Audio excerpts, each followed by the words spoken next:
लक्ष्मण उत्तेकर दिग्दर्शित छावा हा चित्रपट प्रदर्शित झाला आहे आणि आपल्याला सगळ्यांना शिवाजी महाराजांबद्दल माहिती आहे, पण शिवाजीचे जे सुपुत्र होते संभाजी महाराज त्यांच्याबद्दल आपल्याला फारसं ठाऊक नाही आहे. ते छावा या चित्रपट पाहताना समजून येतो आणि एखादा चित्रपट करताना जे काही रिसर्च करावं लागतो किंवा कलाकारांची निवड करावी लागते ती दिग्दर्शक लक्ष्मण उत्तेकर यांनी अतिशय उत्तमरित्या केलेली आहे, ज्याद्वारे आपल्यासमोर फक्त संभाजी महाराज उभे राहतात. कलाकारांच्या निवडीबरोबरच जे संवाद आहे चित्रपटाशी अतिशय उत्तम प्रेरणादायी आहे.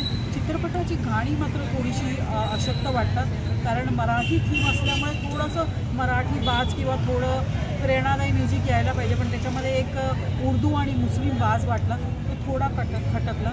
गाणी जे पार्श्वसंगीत आहे ते प्रेरणादायी आहे, पण संगीतामध्ये तसा फारसा जोर नाही आहे. कलाकार झाले, दिग्दर्शकांनी अतिशय उत्तम कलाकारांची निवड करून विषयाला न्याय देण्याचा प्रयत्न केला, पण थोडी काही गोष्टी ज्या कॉन्ट्रोवर्शी असतील तिकडे दिग्दर्शकांनी हातच नाही लावला, त्या तुमच्या अझम्पशनवर सोडून दिलेल्या आहेत. उदाहरणार्थ महाराजांची सावत्र आई आणि बाकी जे काही त्यांच्याबरोबर दगाफटका करणारी जी मंडळी होती त्याबद्दल एक रूट त्यांनी घेतलं आहे, पण त्यांचं काय होतं की ते काय पुढे करतात हे तुम्हाला दाखवण्यात आलेलं नाही. पण ते ठीक आहे, आपण महाराजांचे सुपुत्र कसे होते आपल्याला मराठी असून आपल्याला माहिती, पण अनेक हिंदी भाषिक आहेत किंवा जे परमहाराष्ट्रीयन आहेत त्यांना महाराज काय होते किंवा संभाजीराजे काय होते ठाऊक नव्हतं. त्यांच्यासाठी छावा चित्रपट अतिशय उत्तम पर्वणी आहे. महाराज जसे होते, संभाजी महाराज जसे होते तो दाखवण्याचा अतिशय उत्तम दिग्दर्शकाने प्रयत्न केला आहे आणि कुठेही इतिहासाबरोबर छेडछाड केलेली नाही,